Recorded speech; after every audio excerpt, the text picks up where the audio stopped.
கார்த்திகை தீபம் சரியில்ல. இன்னைக்கு என்ன நடக்க போகுதுன்னு பார்க்கலாம். வாங்க வீடியோக்குள்ள போலாம். செவுத்துல எழுதியிருக்கிறத பார்த்துட்டு கார்த்திகிட்ட சாரி கேட்குறாங்க ரம்யா. ஃபேக்ட்ரியில இந்த மாதிரி கேவலமான ஒரு செயல் இது வரைக்கும் நடந்ததே இல்ல. ஆனா இன்னைக்கு என்னைக்கு உங்களையும் சம்மதப்படுத்தி செவுத்துல எழுதியிருக்காங்க. இதுக்கு நான் உங்ககிட்ட சாரி கேட்டுக்கிறேங்கிறாங்க ரம்யா. நீங்க எதுக்கு என்கிட்ட சாரி கேட்குறீங்க? நீங்களா செஞ்சீங்க. யாரோ வேண்டாதவங்க நம்மளுக்கு எதிராக நின்று செஞ்சிருக்காங்க. உங்க மனசுலயும் எதுவும் இல்ல, என் மனசுலயும் எதுவும் இல்ல. அப்படி இருக்கும்போது நீங்க எதுக்காக என்கிட்ட சாரி கேட்கணும்? எனக்கு ஒன்றும் இந்த விஷயம் பெருசா தெரியலைங்கிறாங்க கார்த்தி.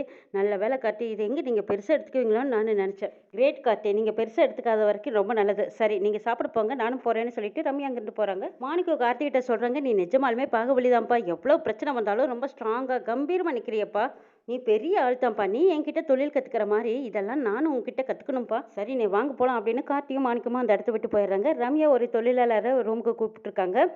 இனிமேல் நீங்கள் இந்த இடத்துல வேலை செய்ய வேண்டாம்னு சொல்கிறாங்க. ஏன் மேடம், என்ன பண்ணேன்? நான் எந்த தப்பும் பண்ணலையே அப்படிங்கிறாங்க. நீங்கள் சொன்னது தானே நான் செவுத்துல வரைஞ்சேன், அதுக்கு தானே மேடம் இது எல்லாமே உன்னோட சேஃப்டிக்கு தான் சொல்கிறேன். இந்த கவரில் நீ நினச்சி பார்க்க முடியாத அமௌண்ட் உள்ள வச்சிருக்கேன். நீ இதை எடுத்துகிட்டு போய் சந்தோஷமா இரு. உனக்கு தேவைப்பட்ட நீ வேறு கம்பெனியில் போய் வேலை பார்த்துக்கோ. நீ இங்கே இருக்கக்கூடாது. இருந்தீன்னா பிரச்சனை தான். சொல்லித்தான் நீ செவுத்துல எழுதுனேங்கிற விஷயம் யாருக்காவது தெரிஞ்சது, தப்பி தவறி கூட நீ சொல்லக்கூடாது. அப்படி தெரிஞ்சதுன்னா நீ உயிரோடவே இருக்க மாட்டேங்கிறாங்க. சத்தியமா நான் யாருக்கிட்டையும் சொல்ல மாட்டேன். இந்த விஷயம் என்னோடவே போகட்டும், மண்ணோட மண்ணா போயிருமே தவிர நான் யாருக்கிட்டையும் சொல்ல மாட்டேன் மேடம்ங்கிறாங்க.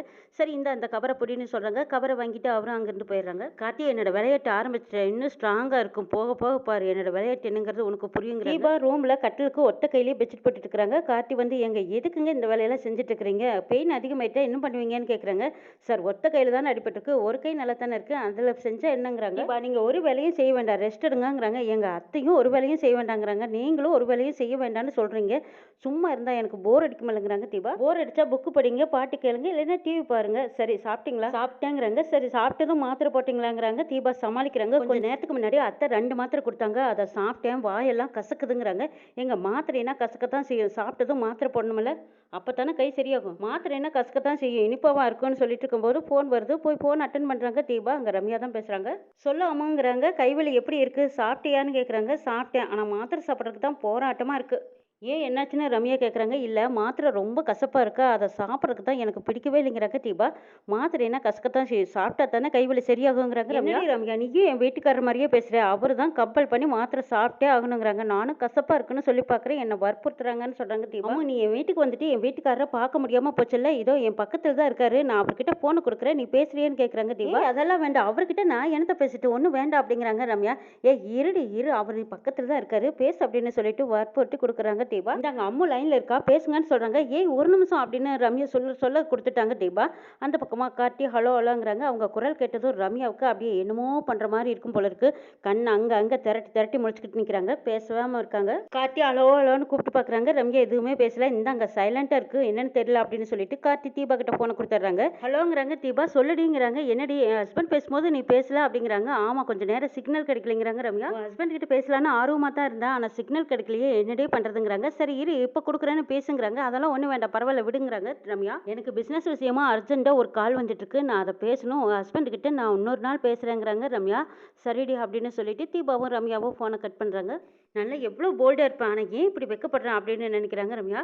தீபா கார்த்திகிட்ட சொல்கிறாங்க, நேரில் தான் நீங்கள் 2 பேரும் மீட் பண்ண முடியல, ஆனால் ஃபோன்லேயும் பாருங்களேன் உங்களால் பேசக்கூட முடியல, ஏதோ ஒன்று உங்களுக்குள்ளே தடுத்துக்கிட்டே இருக்குதுங்கிறாங்க தீபா. சரி சரி, அப்படியே டாப்பிக்கை மாற்றி மாத்திரை சாப்பிடாம விட்டுறாதீங்க, எப்படி இருந்தாலும் மாத்திரை சாப்பிட்டு தான் ஆகணும், புரியுதா, சாப்பிடுங்கிறாங்க கார்த்தி.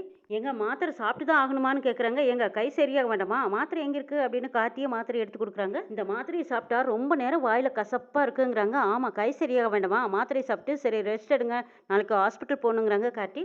கார்த்தியும் தீபாவும் ஹாஸ்பிட்டல் போயிருக்காங்க. டாக்டர்மா கைவலி எப்படி இருக்குன்னு கேட்குறாங்க. இன்னும் கொஞ்சம் வலி இருக்குங்கிறாங்க. ஒரே நாளையில் சரியாகுமா, கொஞ்சம் கொஞ்சமாக தான் சரியாகும், உங்களை அதுக்கு தான் செக்கப்புக்கு வர சொன்னேன்னு சொல்லி 2 ஊசி போட்டு விட்றாங்க. மாத்திரை மருந்து எழுதி கொடுக்குறாங்க. நாளைக்கு வரணுமா டாக்டர்னு கார்த்தி கேட்குறாங்க. ஒன்றும் பிரச்சனை இல்லை, தொந்தரவாக இருந்தால் வாங்கன்னு சொல்லிட்டு மாத்திரை மருந்து எழுதி கொடுக்குறாங்க. சரி நாங்கள் வரோன்ட்டு கார்த்தியும் தீபாவும் அங்கேருந்து போகிறாங்க. என்னால் உங்களுக்கு எவ்வளோ கஷ்டம் பாருங்கள், ஃபேக்ட்ரிக்கு போக வேண்டியவங்க இன்றைக்கி எங்கள் கூட ஆஸ்பத்திரிக்கு வந்திருக்கீங்கன்னு சொல்கிறாங்க தீபா.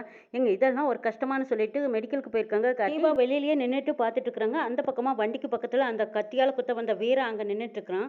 அதை பார்த்ததும் தீபா சத்தம் போடுறாங்க கார்த்தியை, சீக்கிரம் வாங்க சீக்கிரம் வாங்க, அதுவும் அன்றைக்கி என்ன கத்தியால் குத்த வந்தானே அவன் தான் அங்கே நிற்கிறான் பாருங்க அப்படிங்கிறாங்க. கார்த்தி உடனே ஓடி பிடிக்கலான்னு போகிறாங்க. அந்த ரவுடியும் சுதாரித்துக்கிட்டு வண்டி எடுத்துக்கிட்டு வெகு வேகமாக போயிடுறான்.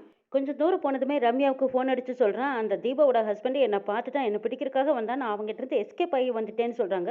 அவருக்கு எப்படி உன்னை தெரிஞ்சதுங்கிறாங்க. தீபா தான் காட்டி கொடுத்துட்டான்னு சொல்றாங்க. இனிமே தான் நீ ஜாக்கிரதையா இருக்கணும். அவர் கண்ணுல படாத மாதிரி எங்கேயாவது போயிடுங்கிறாங்க. இல்ல மேடம், இனிமே நான் ஜாக்கிரதையா இருந்துக்கிறேன். யார் கண்ணுலயும் படமாட்டேன்ட்டு போயிடுறாரு வீரா. சே, யார் கண்ணுல படக்கூடாதுன்னு நினைச்சேனோ கார்த்தி கண்ணுலயே பட்டுட்டானே அப்படின்னு நினைச்சுக்கிட்டு வராங்க ரம்யா. கார்த்தி அங்க வர்றாங்க. பாகுபலி என்ன இவ்வளவு லேட் அப்படின்னு கேக்குறாங்க. ஏன் உங்களுக்கு கிண்டல் அடிக்கிறதுக்கு ஆள் இல்லாம போர் அடிச்சு போச்சான்னு கார்த்தி கேக்குறாங்க. அப்படியெல்லாம் இல்லப்பா, அண்ணன் தம்பின்னு உறவு கொண்டாடிட்டுமல்ல, அதனால தான் தம்பி வரலையேன்னு அண்ணன் வருத்தமா இருந்தேன். ஏன் லேட்டு, அதான் முதல்ல சொல்லுன்னு கேட்குறாங்க. ஒரு பர்சனல் வேலையை வெளியில் போயிருந்தேன், அதனால தான் லேட் ஆயிடுச்சுங்கிறாங்க. சரி சரி, நம்ம இன்னைக்கு தொடச்சதையே தொடைப்போன்னு மாணிக்கு அவங்க வேலையை பார்க்குறாங்க. ரம்யா அவங்க ரூமில் உட்காந்துக்கிட்டு லேப்டாப்பில் ஒரு மாத்திரையை தேடிட்டே இருக்கிறாங்க. இந்த மாத்திரையை தானே இவ்வளோ நேரமாக தேடிட்டு இருந்தோம், இன்னும் கொஞ்சம் நேரத்தில் இந்த மாத்திரை நம்ம கைக்கு வந்துடும் நினச்சிட்டு இருக்கும்போது அங்கே ஒருத்தர் வராங்க. வாங்க, மாத்திரை கொண்டு வந்துட்டீங்களாங்கிறாங்க. மேடம், மாத்திரை கொண்டு வந்துட்டேன், ஆனால் இது வெளியில் நான் விற்கக்கூடாது, அதனோட தன்மை எப்படிங்கிறாங்க. மெடிக்கல் ரீதியாக இது டாக்டரோட சிபாரிசில் தான், மெடிக்கலில் தான் பயன்படுத்தணும். இதை நீங்கள் வற்புறுத்தி கேட்டுக்கிட்டதுனால தான் நான் இங்கே வந்து கொடுக்குறேங்கிறாங்க. மேடம், இதனால எனக்கு எந்த பிரச்சனையும் வராதல்லன்னு கேட்குறாங்க. அதெல்லாம் எந்த பிரச்சனையும் வராது, ஆனால் நீ இந்த மாத்திரையை எனக்கு கொடுத்ததை நீ வெளியில் சொல்லக்கூடாதுங்கிறாங்க. நான் கண்டிப்பாக சொல்ல மாட்டேன் மேடம்ங்கிறாங்க. ரம்யா பணத்தை ஒரு கத்தி எடுத்து கொடுத்து திரும்பவும் சொல்கிறேன், இந்த விஷயம் வேறு யாருக்கும் தெரியக்கூடாது, வெளியில் சொல்லிடாதீங்கன்னு சொல்கிறாங்க. நான் யாருக்கிட்டையும் சொல்ல மாட்டேன் மேடம் அப்படின்னு சொல்லிட்டு பணத்தை வாங்கிட்டு அங்கேருந்து போயிடுறாங்க. தீபா ரூமில் இருக்காங்க, அபிராமி போகிறாங்க. இப்போ கைவலி எப்படி இருக்குங்கிறாங்க. இப்போ ஒன்றும் பிரச்சனை இல்லை, பரவாயில்லத்தேங்கிறாங்க. சரி, நான் உனக்கு போய் ஜூஸ் எடுத்துகிட்டு வரட்டுமாங்கிறாங்க. அதெல்லாம் ஒன்றும் வேண்டாத்தேங்கிறாங்க. அப்போ ரம்யா உள்ளே வந்துடுறாங்க. தீபா, கைவலி எப்படி இருக்கு, ஹாஸ்பிட்டல் போனியா, டாக்டர் என்ன சொன்னாங்கன்னு கேட்குறாங்க. பரவாயில்ல, இன்ஜெக்ஷன் போட்டுட்டாங்க, இப்போ வலி பரவாயில்லைங்கிறாங்க. தீபா, பெருசாக பிரச்சனை எதுவும் இல்லைன்னு சொல்லிட்டாங்க, இன்னும் ஒரு வாரத்தில் கை சரியாயிரும்னு சொல்லியிருக்காங்கன்னு தீபா சொல்கிறாங்க. எப்படியோடி நீ பழைய நிலைமைக்கு வந்தீங்கன்னா அதுவே போதுங்கிறாங்க ரம்யா. தீபா, உனக்கு வீட்டில் போர் அடிச்சா சொல்லி ஏன் வீட்டுக்கு வா, 4-5 நாள் இருந்துட்டு வரலாங்கிறாங்க ரம்யா. நம்ம 2 பேரும் ஜாலியாக பேசிட்டு இருக்கலாங்கிறாங்க. எனக்கு இங்கே ஒன்றும் போர் அடிக்கல, கண்ணுக்குள்ளே வச்சு பார்த்துக்கிறதுக்கு அத்தை இருக்கிறாங்க, உள்ளங்கையில் தாங்கிறதுக்கு மீனாட்சி அக்காவும் எங்கள் அண்ணியும் இருக்காங்க, இதை விட என்ன வேணும் சொல்லு பார்க்கலாம், எனக்கு எதுக்கு போர் அடிக்குதுங்கிறாங்க தீபா. ரம்யா அப்படியே கார்த்தியோட ஃபோட்டோவை சைடு கண்ணில் மேலங்கீழையும் பார்க்குறாங்க. பார்த்துட்டு உன்னை நினச்சா எனக்கு பொறாமையாக இருக்குது தீபாங்கிறாங்க. ஏன், எதுக்கு அப்படி சொல்கிறேன்னு கேட்குறாங்க தீபா. உனக்கு கிடைச்ச மாமியார் மாதிரியே எனக்கும் கிடைப்பாங்களான்னு தெரியலைங்கிறாங்க ரம்யா. அதெல்லாம் உனக்கு என் மாமியார் மாதிரியே நல்ல மாமியார் கிடைப்பாங்கடிங்கிறாங்க தீபா.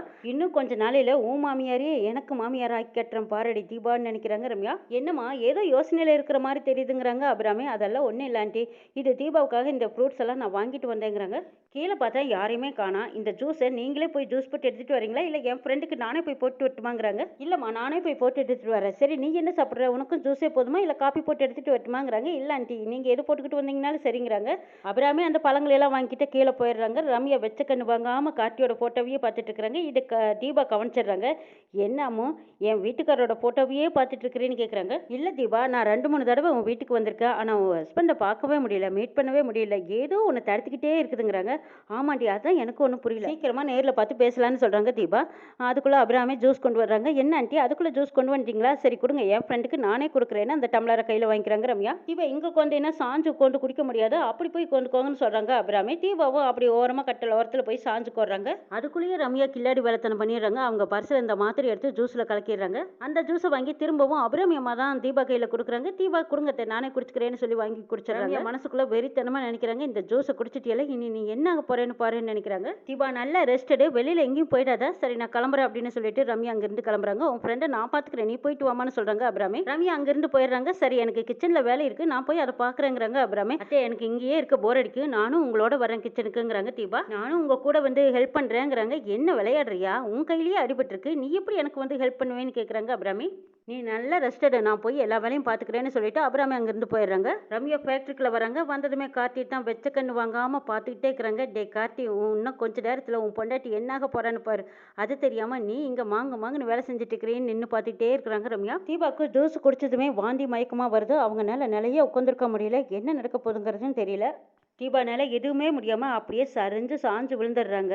கார்த்தி மேலே வெறித்தனமாக காதல் கொண்ட அந்த ரம்யா தீபாவுக்கு என்ன மாத்திரையை கொடுத்தாங்கன்னு தெரியல. என்ன நடக்குதுங்கிறது நாளை சொல்ல பார்க்கலாம்.